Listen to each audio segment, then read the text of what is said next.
Hello and welcome to Sports Wire. Today we're going to look into Roman Abrahamovich's situation with Chelsea Football Club and how it impacts and what is the next step for Chelsea moving forward. Of course, Roman Abrahamovich being forced right now to sell the club, which is not a good thing for me or for anyone as a Chelsea fan to look at.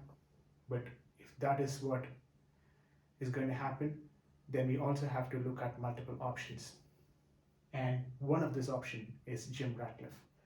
So we're going to be talking about multiple people who are interested in the club over the next few days.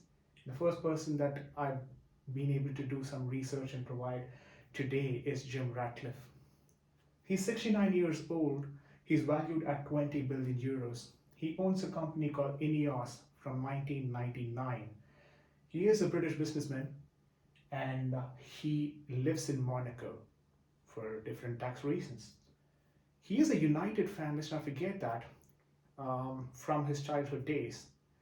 And when asked about his possibility takeover in terms of United, he said the club is not run properly, and I wouldn't want my investments in that club. So that's something that we have to note about. And today I've listed out the pros and cons as well here, which I, from my viewpoint, consider to be pros and cons. Your view could entirely differ from mine, but I'm just going to run through it and let me know on the comment section if you feel it's more of a pro than a con, it's more of a con than a pro, whatever it is. But the first pro that I have listed here is he is British based and he understands football at the grassroots level, which could come in handy because when we talk about football owners, and especially even about Roman Abrahamovich, the first thing that comes to our mind is not money. The first thing that comes to our mind is ambition. And I think if he is British born, he could probably have that sort of a ambition over money. But it's again speculation. We don't know that for sure. But I think I'll put that into the pros section. And the second one is on the company revenue. But before talking about company revenue, we should know much about their company, right? What does Ineos do? They're predominantly a chemical company, but then they span across multiple businesses. You can see here, I've written 36 individual businesses because they span across 36 individual businesses. They're not just in chemical industry. They're not just in chemical company. They also do manufacturing. They do oil and gas. They do consumer supply. They've got sports. They've got so many ventures and they're making revenue out of each of them. I did mention something about sports, right? Let me clarify what they do in sports. They're not just involved in one sport. Ineos is involved in multiple sports. One of them being football. They own 3 football clubs globally. One is OGC Nice in French Ligue 1. A lot of us might be knowing about it. The second one is Lausanne, which is part of the Switzerland Super League. The third one is Racing Club Aberdeen. I might be pronouncing this name wrong. Apologies if I've done that.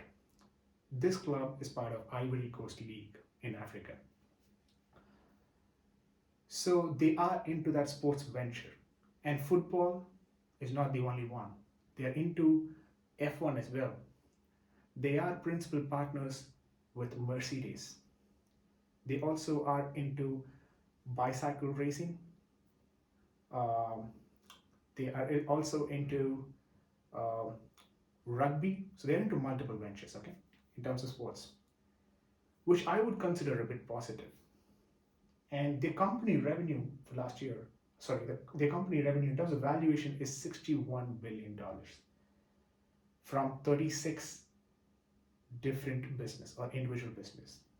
What it tells you is it is really a successful run business entity. But then I'm going to slowly shift from the pros to cons here because it does have a bit of correlation. This might make sense for a few of you, and a few of you would say, you know what? it was supposed to happen because reported a 14.8 percentage revenue loss until December 2020. Let's not forget this is a pandemic year and a loss was definitely expected. And they recorded a loss of 14.8 percentage, and all three business segments faced significant loss. What is these three business segments that I'm talking about? One is their Africa segment, the other one is their Europe segment, and the third one is their chemicals segment. So apparently, the Europe had a close to 13.5 percentage loss in terms of revenue. Africa had close to 20 percentage loss in terms of revenue.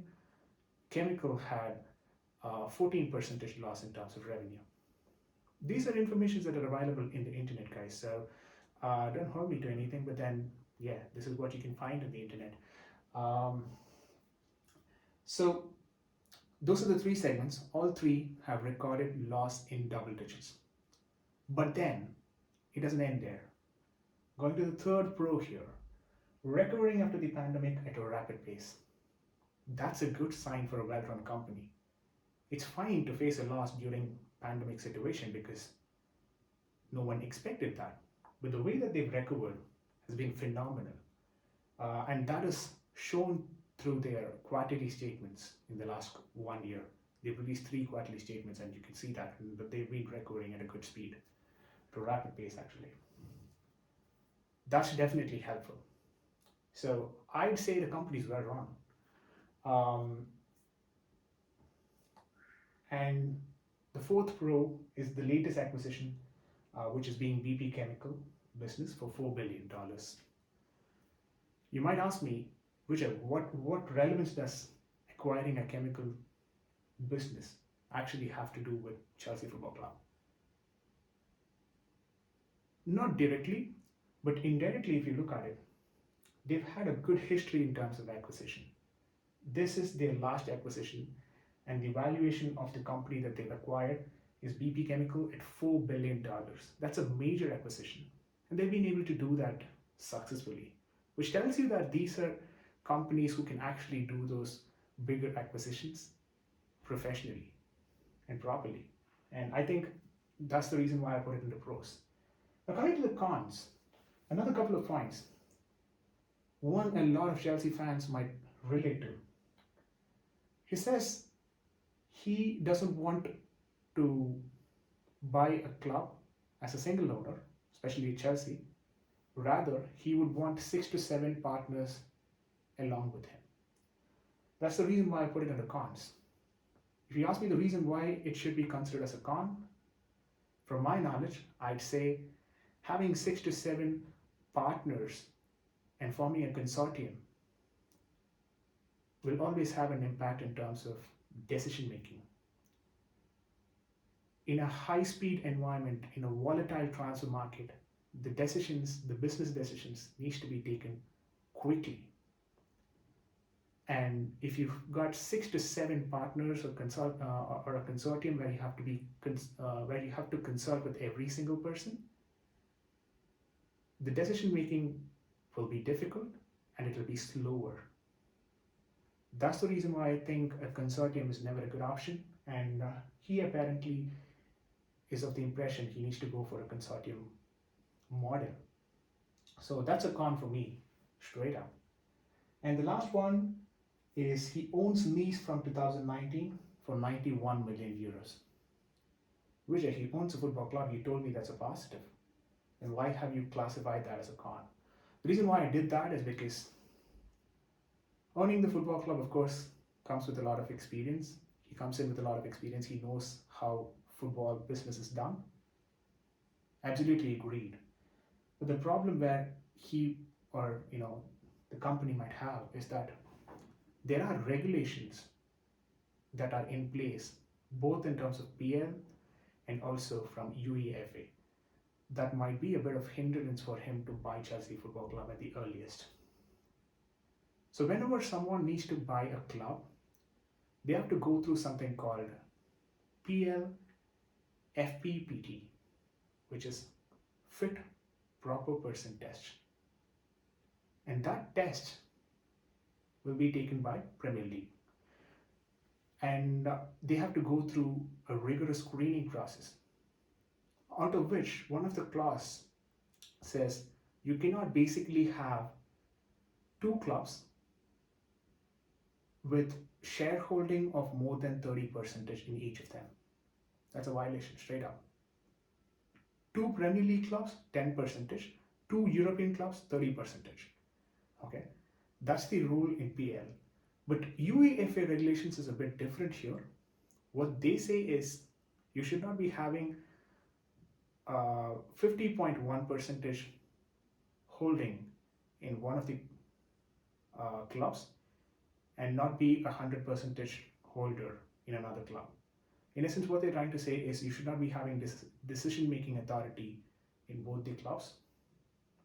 And if they are part of the same competition, that's a conflict of interest. So there have been multiple changes made on this rule. The first time they came across one such situation was when the same owner owned both AEK Athens and Slavia Prague. So he owned AEK Athens for 42.8% and Slavia Prague for somewhere around 56%. And that's where this conflict of interest came in, and UEFA started creating some regulations around it. So it's going to be a bit tricky for him to buy a club like Chelsea. That too, both of them are in European competitions. So maybe Nice not right now, but you cannot expect that they will not ever come to Europe, right? So you have to consider that as well. So it's going to be a bit tricky for him. So that's why I've listed that in cons. And finally, the last segment is basically a quotation by him when he was asked, is he ready to buy Chelsea Football Club? This is what he has to say. He says, I have to wait 4 to 5 days now.